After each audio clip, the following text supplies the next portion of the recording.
everybody, and welcome to episode 3 of our Tea Time Season 4 Advent 2017. It is technically, I know, the second week of Advent, and not the third, but just the way that Advent worked out this year, I thought this was better because we barely have a fourth week of Advent. And of course, it's just way too close to Christmas at that point to be recording podcasts and you listening to podcasts. I know that's not going to happen, and reading books for a book club. So we are in the second week of Advent. We have another week to go of recording these podcasts for the season. I'm trying to think, what is the week? Let me peer at my calendar. Right. And then, yeah, that'll be our last one. For this season, looking at the dates, I was wondering if we could just squeeze in another non-book club related one before then, but no. So that's okay. We're going to talk a little bit about Advent today, now that we're in the second week officially, and obviously we're going to be talking about what's happening, and then segue into chapter 3 of The Christmas Quilt, our Advent book club selection for this year. Okay, so what's been happening with me? I have been knitting and crocheting up a storm. I'm trying to finish up some gifts, so I am crocheting some coffee cup cozies, and I am knitting some towels and scarves and mittens, lots of winter accessories.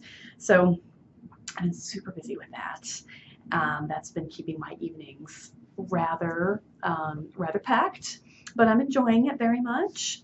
I also promised that I would update you after last week's installment of the book club. My voice is super scratchy. I'm sorry. I think I'm coming down with a cold. But after talking about chapter 2 of the Christmas Quilt, one of the themes was baking and how it brings families together and tradition.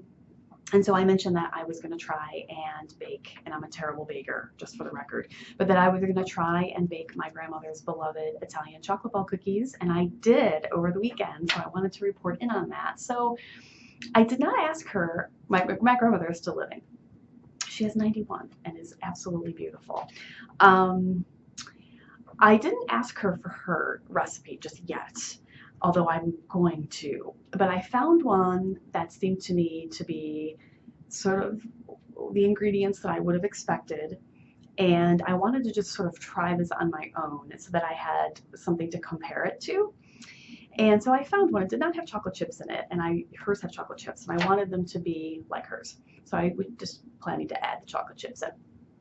So I ordered the recipe just so that I could try this out over the weekend. They turned out pretty good, I will say. When I bake, you never know. And so the good news is that they are edible, and not only that, they were pretty tasty. Not exactly like hers. I'm dropping my index card one moment because I have my notes on this. So not exactly like hers, and not as good as hers, but I didn't expect them to be as good as hers, but pretty good, and everybody likes them. The chocolate chips, I was concerned about them melting into the cookies, and I tried them not long after I made them, and I was thinking, oh, I want the chocolate chips to be, you can taste the chocolate chips, their texture in the ones my grandmother makes. But today I had one after, of course, they were fully cooled, and I had actually had it in the refrigerator for a little while because it was just in with the rest of my lunch. And then the chocolate chip texture was much better, much closer to what I remembered with hers. So I just want to get all of these experiences towards making the perfect cookie later down the road. So I was happy. My frosting job was not so good either, and my frosting was a little too thick. So I need to, I think, beat that a little bit longer. But, I've got some mental notes. I've got that experience under my belt, and we're going to make another batch before Christmas. So I'm excited, and then I can have her try them, and she can give me advice on where to go from here. But I enjoyed that. And helped me, and I enjoyed the process. But of course, I'm so type A when I'm doing something like this. I hate this about myself because and this is going to go into chapter 3 of the book club, which we're going to get into shortly. I want it, if I'm baking or cooking, I want it to be quote unquote perfect. And of course, it's never going to be perfect, especially if it's baking, because I'm terrible at it. But I want to try to do as good a job as I can. And so I get all uptight about, how much are the measurements. And it's funny because in the book, you'll notice that they don't have measurements. And that's the way that many people cook, like my mom and my grandmother. It's just, yeah, you just kind of taste it, you put in a handful, and then you see the texture. And I'm a person that likes exact things, and it doesn't really work that way necessarily with family recipes like this. So it was a good experience. I'm planning to keep working on this and talk to my grandmother about it and then compare to what she does with what I tried, because then I've got this firm experience in mind that I can now build upon. So it was fun. I enjoyed that, and I was thinking about the book and how I do want to try to build memories. And so I need to not be so uptight in the kitchen so that I can have, the kids help me, to try to build some baking memories, because those are special, I think, when it comes to the holidays. So, okay, that was a yay. So, Christmas cookie experimentation, knitting. I ordered some more presents, so I'm not finished, but we're much closer than I was last week with getting my Christmas shopping done. The other big thing going on with me this week is that I'm planning for a trip to visit Christina. It is her birthday this weekend coming up, and so I'm going to visit her for her birthday, and I'm excited. So it's gonna be a little weekend venture with a party, and it should be fun. So, but you know how I am when I travel by air. I'm a nervous Nelly, and I just get myself all anxious about it. So I'm nervous because I'm flying, but I'll be tweeting and stuff, so I'm sure I'll be fine. But I'm always like just happier when I'm back on the ground. It's not a long flight, so I should be okay. Just a mile between an hour and an hour and a half. I already have a knitting project picked out that I can bring with me, and I have no qualms about saying that I have no problem drinking alcohol any time of the day when I am on a commercial airline flight, because it does calm me down a little bit. Normally, no, I would not do that at noon or wherever my flight is, but little Baileys in the coffee never hurt anybody when you're really, really nervous about flying. So hopefully I'm going to be fine. So I've got that coming up too. So that's the big what's happening. In Catholic stuff this week, it is the second week of Advent, like we mentioned. And so we have been good this year about lighting our candles. And so we tend to just light them on Sundays so that the candles don't all burn down by the end of Advent.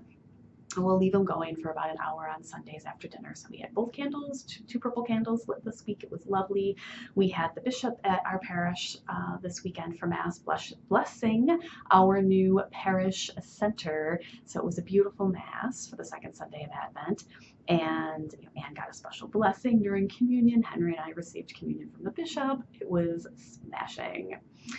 And next Sunday, of course, being Gaudete Sunday. Everybody gets all excited when you light the rose candle.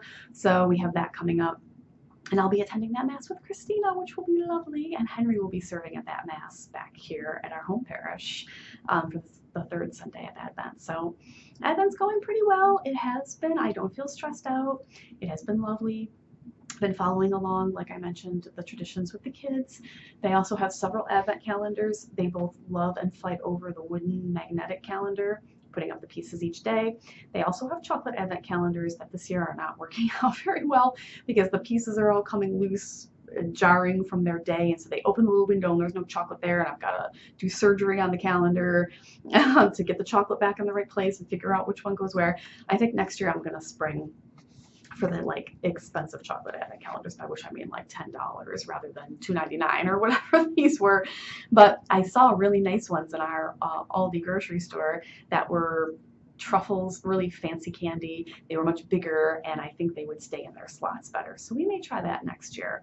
This year, they actually have 2 calendars apiece because the grandmothers got them one too, and they're all just kind of falling apart because they're smaller. So anyway, but the kids really do enjoy Advent calendars generally and the Advent candles, and we've been following along in Advent in our Catholic stuff for the week.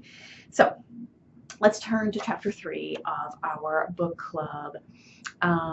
Maybe I'll record, just thinking ahead a little bit before we get into chapter 3. Next week we have chapters 4 and 5. One of them is a smaller chapter, and that's the end of the book. Perhaps I'll record a tea time, but then it won't be for Advent. I don't know. But we need to plan for Lent. We'll probably just do that on the blog. But we'll need to talk about if we want to do a book club again, if we want to do a special devotion together, how we want to structure that. So be thinking about that. Lent starts on Valentine's Day this year. So once we finish up this and get past the holidays, this book club that is, in this season of tea time, and get past the holidays, obviously then it's the beginning of January. It's not that far to Lent. So be thinking about what you'd like to do, and we will plan together. All right, in chapter 3, these were my thoughts. Whereas, okay, so chapter 1 I thought was just really fun and uplifting in a sense, just learning about this family and all of the old traditions that Sylvia was thinking back on. Very enjoyable. Chapter 2 was just sad and nostalgic when we learned about Sylvia's mother passing away when Sylvia was still a very young girl, and how much that affected Sylvia throughout the rest of her life, even unto her age now as a grown woman. So it was a lot of people mentioned that chapter 2 really made them cry. Chapter 3 to me was a much darker chapter, all right, for a number of different reasons. So Sylvia's mom has passed, right? It's the beginning of the Great Depression. Sylvia's mom has passed away. And now she's got 3 children left behind: Claudia, Sylvia, and then a little boy. And in chapter 2, Sylvia mentioned her mother. One of the things that she took so hard when she knew that her illness was most likely terminal was that she was worried that her son wouldn't remember her because he was so little when she figured she wasn't going to be living for much longer. And I don't have an exact age in mind for how old he would have been, little Richard, probably 3 or 4 years old, I'm thinking. So that's very hard. It's just all making me very emotional as a mother. So now we're in this very difficult period in the few years after Sylvia's mom has passed away. And she has mentioned that Christmas was just never the same after her mom passed, as you would imagine, and that her dad just never really got over it. And so about 5 years after this, so now we're in the mid-30s, still very much in the Depression. 4 or 5 years after her mother passes away, their Christmases have just never been the same. Claudia and Sylvia decide that they would like to try to make Christmas special again and get the whole family back into the traditions that they neglected since their mom passed. So that's good, right? But it's very difficult and emotional for everybody in the family. The girls, obviously their dad, and their other relatives who miss Sylvia's mom very much. But we also see, amidst these plans in December to try to get the Elm Creek Manor to celebrate Christmas the way it used to, we see the growing enmity between Sylvia and Claudia really getting bad. So now they're teenagers. Claudia is 16, they mentioned that specifically. That's how I know. And then Sylvia, I believe, is 2 years younger than her. So they're well into their teen years, and the bad feelings between the two of them are really going strong, getting worse. And there's a couple of cute things. They want to try to do the strudel on their own to bring that back. And, Claudia is just bossing Sylvia around like there's no tomorrow. And Sylvia's just trying to make nice about it. And their dough, I found this very endearing. Their dough didn't, of course, turn out as perfect as their mom's. And they're really upset about it, but they just try to cut their losses and make do and still make a couple of strudel, even though they were planning on making many more. But it's their first experience doing so. They, in the end, they agree it's not as good as their mom's, but it was still pretty good. Sort of like my chocolate ball cookies, right? And so at least they tried, and they can just continue this tradition in the future, try to improve upon it in future years. So there was that, and just definitely Sylvia sort of gritting her teeth with the way that she feels Claudia is bossing her around. And then there's the star. So, oh my goodness, I had forgotten about all of this from when I read the book before. So the tradition was that somebody would hide the star for the family children, young children, to try to find on Christmas Eve, because they wouldn't get the tree and decorate until Christmas Eve. And when they would finish decorating, hide the star, a child would find it, and when it was found, they would put the star on the top of the tree. That child would be lifted up to put the star up there, and that child also won a prize of some kind of candy, I think. So there's a bad scene between Claudia and Sylvia as to who's going to hide the star. And Sylvia sort of grabs it from Claudia and runs off to hide it because she really wants to do it. This obviously does not go over very well, as you would imagine, with Claudia. Sylvia wants to hide it, and she wants her brother or her brother's little friend, and this is going to come into play with the darker theme. Her brother befriends a little boy whose family is very down on their luck. and his name is Andrew, and he's over for Christmas. And she's thinking one of the little boys could find it, and that would really brighten their Christmas. So she hides it in the box with all the train pieces for the train set in the nursery, thinking, well, the boys will definitely think to look there because that's one of their favorite places. So she hides it, goes back, the kids are set loose, they can't find the star. So she starts to give them clues. This was a tradition in their family every single year, the hiding of the star and all of that came after. So kids can't find it. She gives them clues. They still can't find it. They all go up to the nursery, and she's giving them clues in the nursery. They go to the train track finally, and the star is not there. What has happened to the star? And there's of course accusations. Did you maybe forget where you hid it, Sylvia? No, of course I didn't. How could I forget something? I know I put it here. And we know, as the reader, with Sylvia, that that's indeed where she put it. So if it's not there, somebody obviously took it and moved it. So speculation among the adults, maybe one of the children accidentally broke it and they're feeling too embarrassed or badly to fess up. So they try to give them the opportunity to, come clean about it. And everybody seems baffled still. Maybe one of the children, hid it as a joke. Maybe it was Andrew, and not realizing this wouldn't go over very well. And so, we was give them an out that whoever can just put the star on the kitchen table by breakfast tomorrow, and no hard feelings, because maybe he thought this would be funny and then realized he was in a little bit deeper than he bargained for, and is now too embarrassed, too worried about being cast off from this wonderful family gathering that he's been invited to admit this. So yeah, so we as the reader were thinking, I don't think it was one of the children. My obvious conclusion, I'm wondering if this was yours too, was that Claudia, with bad feelings about Sylvia taking over this task that she had really wanted to do, maybe kind of followed Sylvia, saw where she hid it clandestinely, and then went in and took it so that Sylvia would look bad.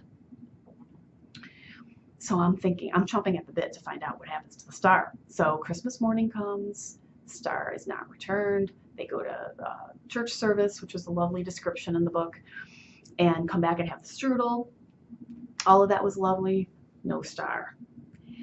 So they're opening their gifts, and Claudia's realizing, even though they have less than they used to, she really sees Christmas morning through the eyes of little Andrew, her brother's friend, whose family is really, really not in a good place, and just how grateful he is. Even this much diminished celebration from what they used to do was still enrapturing to him. And they had gotten him a gift, and he was so grateful. So one of the themes to me of this chapter is gratitude, and especially gratitude for things that we may take for granted, looking at it through a new, fresh perspective, that we are really very blessed. And we're seeing him so thrilled with his gift, she realized they didn't get anything for his little sister. Now, his little sister was home with their parents because she was younger, and Andrew was friends with Richard, and that's why he was included. She thought, we should have invited the whole family. Why didn't we think to get anything for them? And so she goes and gets a doll that had at one point belonged to her mother, but she remembers her mother giving her the doll. She had never really played with it. Her mother claimed it was never really hers, that it had belonged to, I think, her sister. And just neither of them had formed any particular attachment to this doll, although she was a beautiful porcelain doll. And so Sylvia thought this little girl would really appreciate it. So she wrapped it up, put it under the tree, and has Andrew bring it home for his sister. So Claudia, of course, is now curious what was in this box, and so Sylvia tells her, and Claudia's very upset with her. And their dad gets a little exasperated with Claudia. You haven't asked about this doll in 10 years, and so now why are you being selfish about giving it to somebody in need? And she's, well, but it was Mom's, bringing up the nostalgic memories, family heirloom route. And Sylvia really feels strongly that she remembers that their mom did not have an attachment to this doll, and that she said it belonged to her sister. And so she just doesn't see any problem with why they should have wanted to withhold giving this to somebody who obviously would really appreciate it. And so indeed they, give the doll to to Andrew to give to his little sister. And but it still causes a little bit of a kerfuffle between Sylvia and Claudia, and their dad does kind of chastise Claudia about her lack of thinking for others and being selfish, but he does say to Sylvia, you should have just said something to us so that you could have checked with your sister to see if she had an emotional attachment to it first, but obviously your heart was in the right place, and that's what your mother would have wanted, which is true. We saw what a generous woman Sylvia's mother was in the earlier chapters, always wanting to give to others, and they feel very strongly, as do I as the reader, that she would have wanted them to give to this little girl. So we definitely see all of these emotions that are swirling in the family. The grief of their dad, the negative feelings that are getting worse and worse between Sylvia and Claudia, and their mother's death has only made that worse. Just the lack of direction amongst other members of the family, other siblings of their parents and their cousins, that everybody just feels adrift since the girl's mom passed, and that the holidays are just not the same anymore. So our themes, looking back on what we've just discussed: gratitude, especially for things that we may be taking for granted. Another thing is that everything does not have to be perfect, right? Like the strudel, like my Italian chocolate ball cookies. We want to establish these traditions and keep them up. And it's easy to think, Melanie mentioned this too in a comment from last week about the strudel with the fudge in her family. It's easy to think, oh, it has to be just like this in order for it to be good enough to be set out at, Christmas Eve or Christmas Day. And that's not true. The memories are in the creation. They really are. And yeah, you want your fudge or your cookies or whatever it is to turn out well. But regardless, if you do it, what makes it special is that you're sharing it with your family, and it's a good story regardless of how it turns out. And you remember those things, on a day-to-day basis. Do I remember what I did last Tuesday? No. Maybe if I went back and looked at my calendar and I had a note there about something, it might then spark other memories of what I did that day, and maybe even what we ate that day for dinner. Not necessarily, it really depends. But holidays, we tend to keep those memories.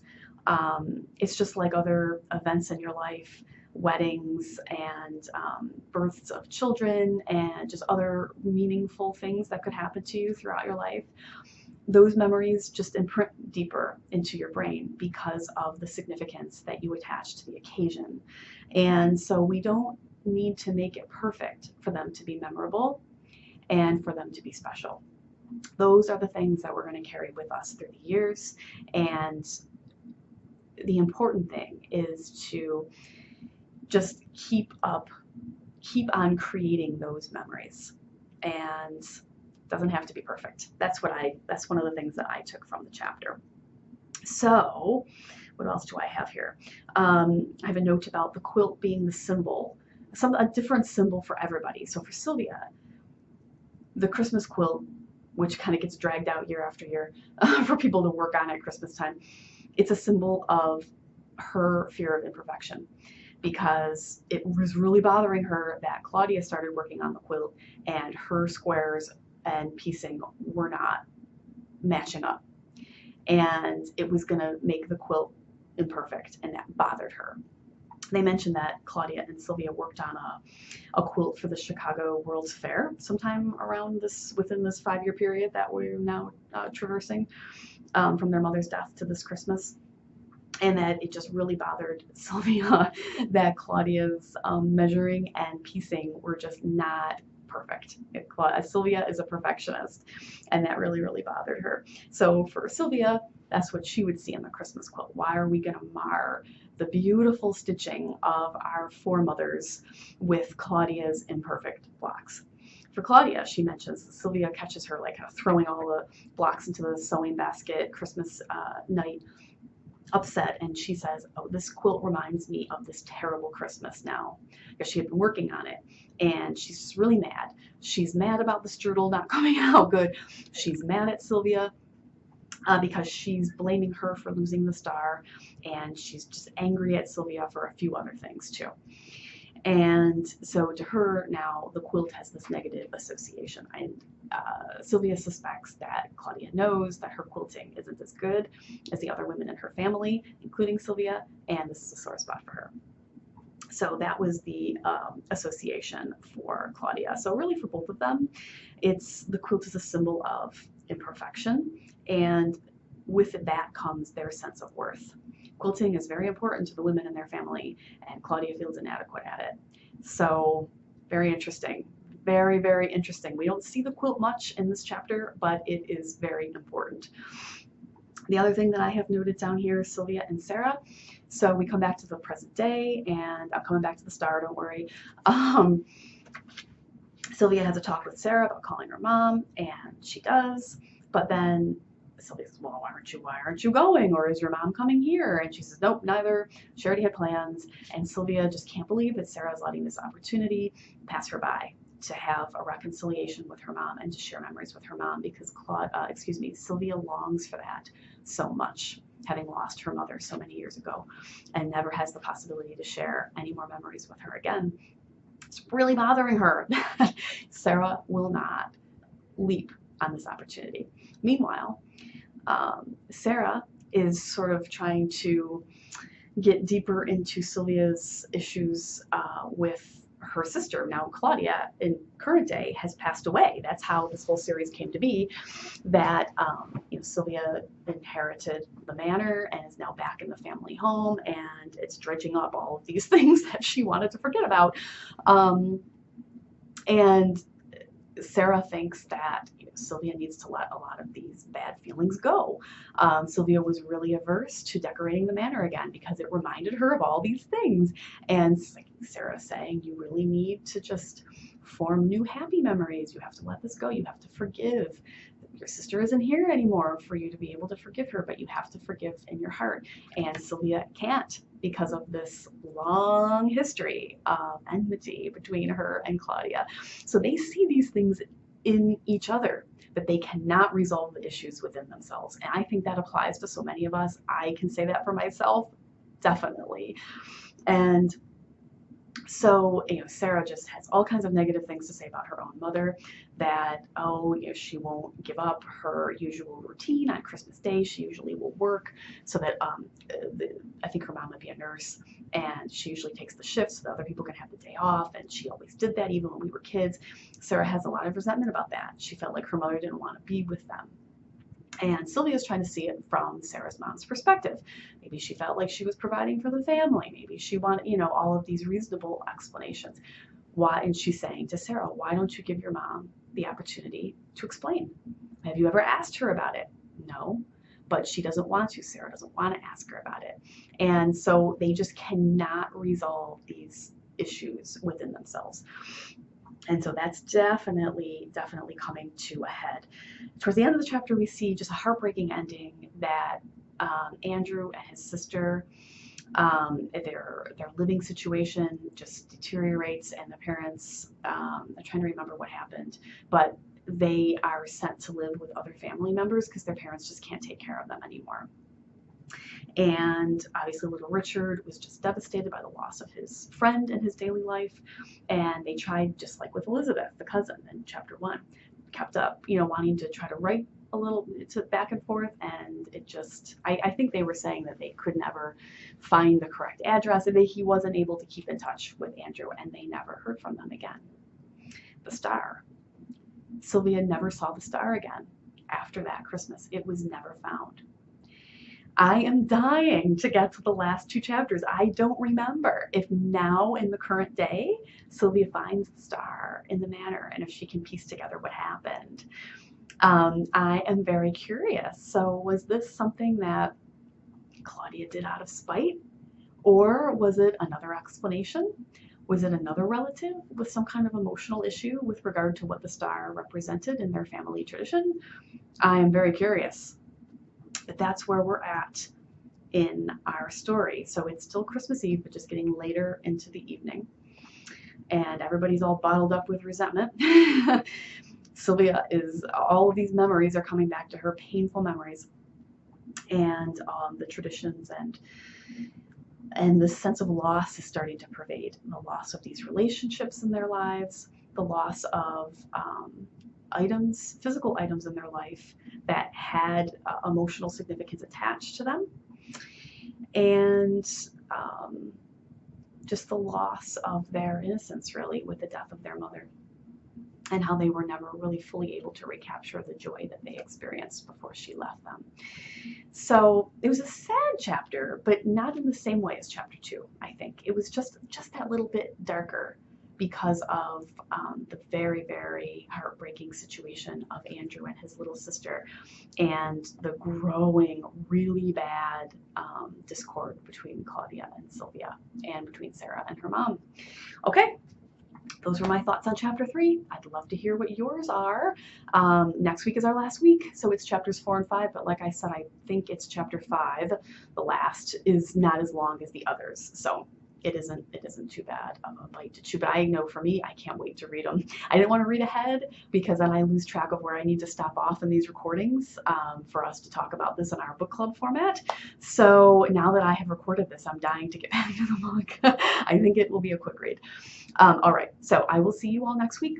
Please leave your comments with your thoughts on chapter 3 here, or in the thread over in the Facebook group, whichever you prefer. Can't wait. I hope you have a wonderful third Sunday of Advent. I will be reporting in with details of my trip to see Christina next week. We'll have more Advent stuff, final book club stuff, probably some dance stuff because I've got lots of prep work coming up for that. So it'll be a really good week. I look forward to talking to you then. Bye.